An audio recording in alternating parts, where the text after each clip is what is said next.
So guys, आज की video में हम बात करेंगे अयोध्या राम मंदिर के इतिहास के बारे में। अवध नगरी अयोध्या मूल रूप से मंदिरों का शहर रहा है। कहा जाता है कि अयोध्या नगरी को भगवान श्री राम के पूर्वज विवस्वान सूर्यपुत्र विवस्वत मनु द्वारा बसाया गया था। इसलिए अयोध्या नगरी में सूर्यवंशी राजाओं का राज महाभारत काल तक रहा। अयोध्या नगरी के दशरथ महल में ही प्रभु श्री राम का जन्म हुआ था। धन्य धान और रत्न आभूषणों से भरी इस नगरी की अतुलनीय छठा और खूबसूरत इमारतों का वर्णन वाल्मीकि रामायण में भी मिलता है। इसलिए तो महर्षि वाल्मीकि ने रामायण में अयोध्या नगरी की शोभा की तुलना करते हुए इसे दूसरा इंद्रलोक कहा है। लेकिन भगवान श्री राम के जल समाधि लेने के बाद अयोध्या कुछ समय के लिए उजाड़ हो गई थी। कहा जाता है कि राम जी के पुत्र कुश ने फिर से अयोध्या का पुनर्निर्माण कराया और इसके बाद सूर्यवंश की अगली 44 पीढ़ियों तक इसका अस्तित्व चरम सीमा पर रहा।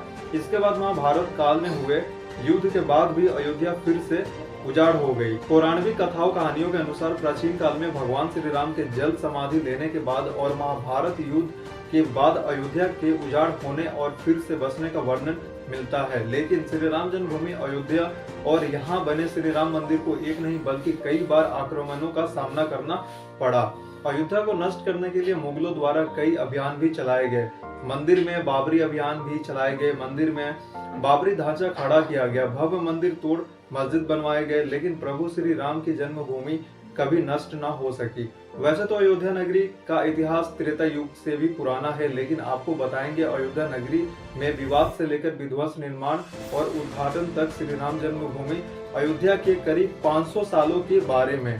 अयोध्या राम जन्मभूमि देश के सबसे लंबे चलने वाले केस में से एक है।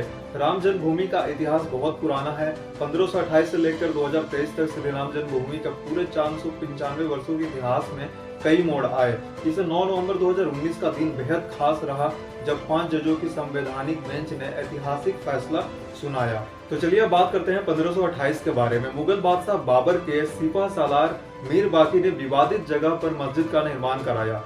इस स्थान को लेकर हिंदू समुदाय के लोगों द्वारा यह दावा किया गया कि यहाँ भगवान श्री राम की जन्मभूमि है और इस स्थान पर एक प्राचीन मंदिर भी था।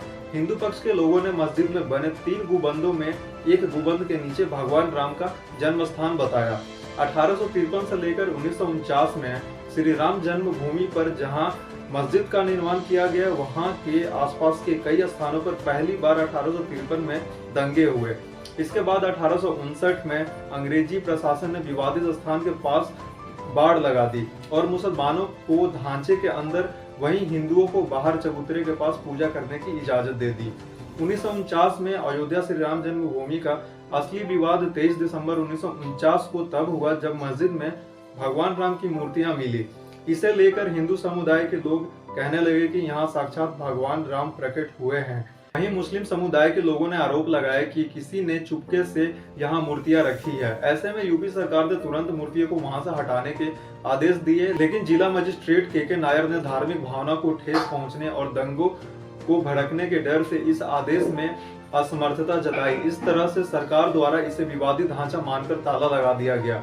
1950 में फैजाबाद के सिविल कोर्ट में 2 अर्जियां दाखिल हुई।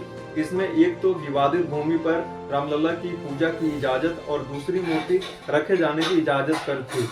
1961 में यूपी सुन्नी वक्फ बोर्ड ने एक अर्जी दाखिल की और विवादित भूमि पर पोजीशन और मूर्तियों को हटाने की मांग की। 1984 1 फरवरी 1986 में यूसी पांडे की याचिका पर फैजाबाद के जिला जज केएम पांडे ने हिंदुओं को पूजा करने की इजाजत दे दी और ढांचा पर लगे ताले को हटाने का आदेश दिया। 1992 में यह दंगा ऐतिहासिक रहा। 6 दिसंबर 1992 को बीएसपी और शिवसेना समेत कई हिंदू संगठन के लाखों कार्यकर्ताओं ने विवादित ढांचे को गिरा दिया। इससे देश भर में सांप्रदायिक दंगे हुए और हजारों की तादाद में लोग मारे गए। 2002 में गोधरा ट्रेन, जो कि हिंदू कार्यकर्ताओं को लेकर जा रही थी, उसमें आग लगा दी गई और करीब 58 लोग मारे गए।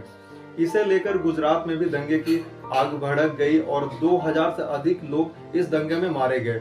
अब 2010 में इलाहाबाद हाईकोर्ट ने फैसले पर विवादित भूमि को सुन्नी वक्फ बोर्ड, रामलला विराजमान और निर्मोही अखाड़ा के बीच 3 बराबर हिस्सों में बांटने का आदेश दिया। 2011 में अयोध्या विवाद पर इलाहाबाद हाईकोर्ट के फैसले पर सुप्रीम कोर्ट ने रोक लगा दी। 2017 में सुप्रीम कोर्ट ने आउट ऑफ कोर्ट सेटलमेंट का आह्वान किया और भाजपा के कई नेताओं पर आपराधिक साजिश आरोप बहाल किए गए। तो 2019 में 8 मार्च 2019 को सुप्रीम कोर्ट ने मामलों को मध्यस्थता के लिए भेजा और 8 सप्ताह के भीतर कार्रवाई को खत्म करने के आदेश दिए। इसके बाद 1 अगस्त को मध्यस्थता पैनल ने रिपोर्ट पेश की और 2 अगस्त को सुप्रीम कोर्ट मध्यस्थता पैनल मामले में समाधान निकालने में कामयाब नहीं रहे। इस बीच सुप्रीम कोर्ट में अयोध्या मामले को लेकर प्रतिदिन सुनवाई होने लगी और 16 अगस्त 2019 को सुनवाई पूरी होने के बाद फैसला सुरक्षित रखा गया। 2019 9 नवंबर को सुप्रीम कोर्ट के 5 जजों की बेंच ने श्री राम जन्मभूमि के पक्ष में फैसला सुनाया। वहीं 2.77 एकड़ विवादित भूमि हिंदू पक्ष को मिली और मस्जिद के लिए अलग से 5 एकड़ जमीन मुस्लिम पक्ष को मुहैया कराने का आदेश दिया गया। अब 2020 में 25 मार्च 2020 को पूरे 28 साल बाद रामलला टेंट से निकलकर फाइबर मंदिर में शिफ्ट हुए और इसके बाद 5 अगस्त को भूमि पूजन किया गया। 22 जनवरी 2024 को भव्य राम मंदिर का अभिषेक करीब 500 साल के लंबे इंतजार और कड़ी लड़ाई के बाद आखिरकार 22 जनवरी 2024 को श्री राम जन्मभूमि अयोध्या में भव्य राम मंदिर का अभिषेक समारोह आयोजित किया गया था। यह सनातन प्रेमियों के लिए भक्ति, खुशी और उत्साह का पल था। यह अवसर एक त्योहार के समान था। 22 जनवरी 2024 को राम मंदिर के अभिषेक व प्राण प्रतिष्ठा के बाद प्रधानमंत्री नरेंद्र मोदी द्वारा मंदिर का उद्घाटन किया गया था। फिर सभी भक्तगण मंदिर में रामलला के दर्शन प्राप्त किए थे।